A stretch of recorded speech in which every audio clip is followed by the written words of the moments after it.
Olá e bem-vindos ao Cantinho da História. Esse episódio vai para o Thiago Printes, que me pediu para falar da crise de 1929 e seus desdobramentos. E aí nós temos minha primeira questão. Eu não conheço bibliografia especializada sobre o assunto. O que eu conheço são as abordagens não apenas do material didático, mas o senso comum que se estabeleceu entre os comentaristas, tanto econômicos quanto históricos, nas últimas décadas sobre o tema. Então, eu não tenho indicações bibliográficas a oferecer sobre esse tema e nem historiográficas. Mas eu escolhi alguns pontos para a gente abordar para pensar um pouco melhor o que significa 1929. A interpretação mais comum que nós temos por aí é que, devido à segunda revolução industrial e as modificações instituídas por Taylor e Ford, a produção nos Estados Unidos disparou. Isso, aliado à Primeira Guerra Mundial, que deixou a Europa devastada, fez com que o comércio e a indústria nos Estados Unidos expandissem de uma forma imensa. Posteriormente, no fim da década de 20, quando a Europa já se recuperou, as exportações caíram, a indústria dos Estados Unidos entrou em decadência e os acionistas correram a retirar o seu capital da Bolsa de Valores, o que precipitou a quebra da Bolsa de Nova York e a consequente crise. Essa é uma interpretação possível, sim, mas ela não se aprofunda no que significa cada um desses fatores. Vamos começar com a questão do Taylorismo e do Fordismo. Ford dizia que os seus funcionários deveriam ganhar o suficiente para comprar os carros que ele produzia, porque ele acreditava nesse comércio em torno da produção. Mas ao invés de pagar bons salários, ele se esforçava por produzir carros cada vez mais baratos. Isso explorando cada vez mais seus trabalhadores e destruindo os sindicatos incipientes. A história da luta sindical nos Estados Unidos é uma história sangrenta, violenta e medonha, porque não apenas Ford, mas Pullman e os grandes banqueiros e toda essa elite empresarial econômica dos Estados Unidos esmagaram o sindicalismo no nascedouro e transformaram os sindicatos em antros do crime organizado para poder melhor controlar a situação trabalhista nos Estados Unidos. Esse é um processo que levou décadas e décadas e se consolidou às vésperas da Segunda Guerra Mundial. Mas um dos pontos a ser abordados é que o célebre erro judiciário da execução de Sacco e Vanzetti, condenados por um crime que não cometeram apenas por serem anarquistas, está ligado a essas lutas pela posse dos sindicatos nos Estados Unidos. Os sindicatos anarquistas e comunistas foram esmagados por essa classe empresarial tão ávida de lucro. E a produção expandiu. As empresas abriram seu capital na Bolsa de Valores.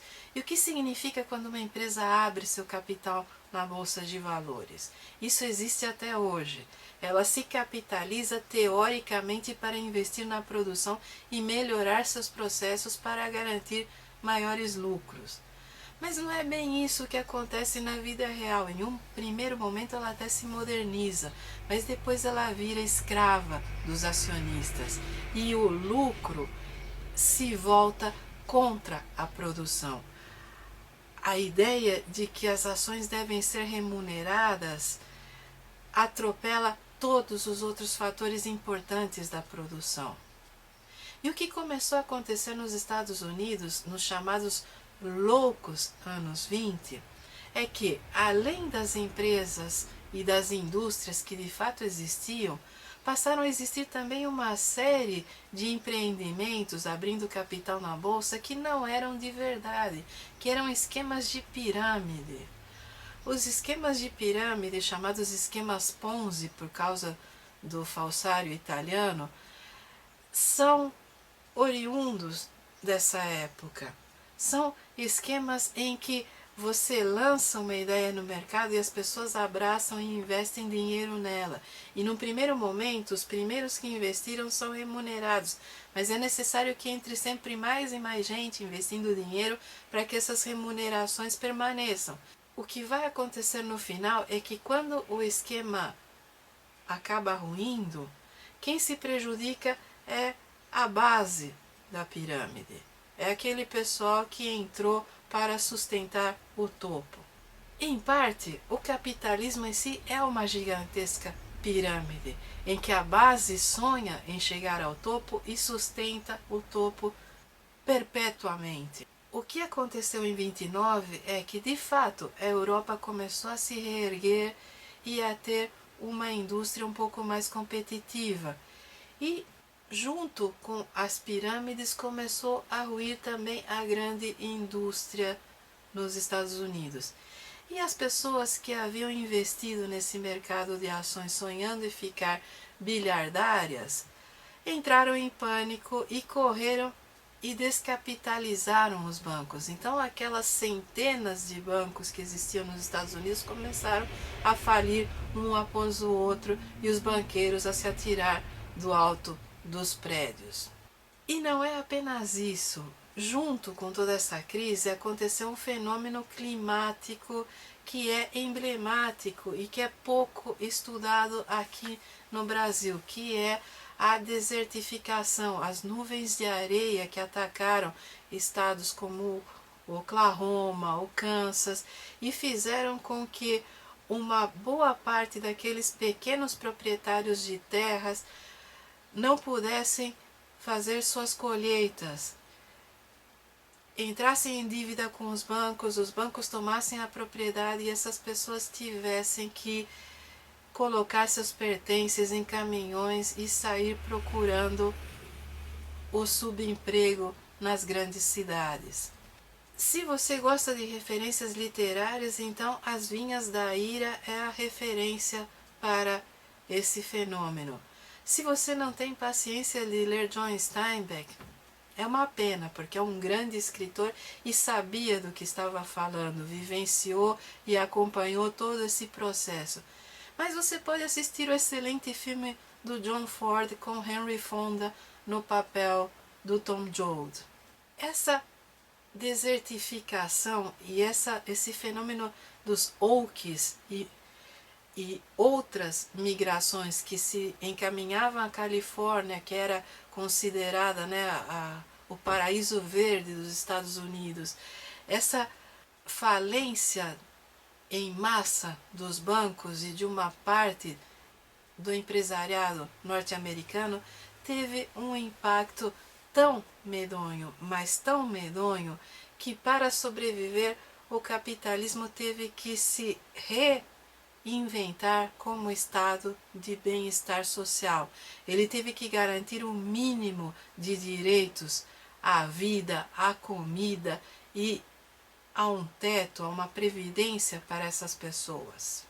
O que ajudou foi a Segunda Guerra Mundial, por incrível que pareça, porque a indústria nos Estados Unidos passou a se recuperar, não sem antes contar com sólidos incentivos financeiros do governo.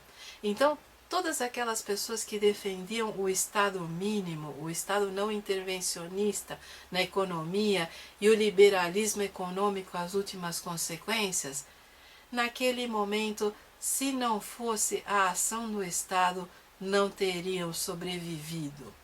Não apenas os pobres e os trabalhadores, mas principalmente os empresários. Foi o investimento maciço no esforço de guerra, posteriormente, que reergueu a indústria nos Estados Unidos. E foi o rearranjo posterior à Segunda Guerra Mundial, nos termos da Guerra Fria, criando aqueles cenários de influência política e econômica que fez com que os Estados Unidos de fato se reerguessem. Mas a crise de 29 teve seu impacto naquele momento no Brasil, porque os Estados Unidos eram consumidores do nosso café, e isso fez com que nós quase quebrássemos.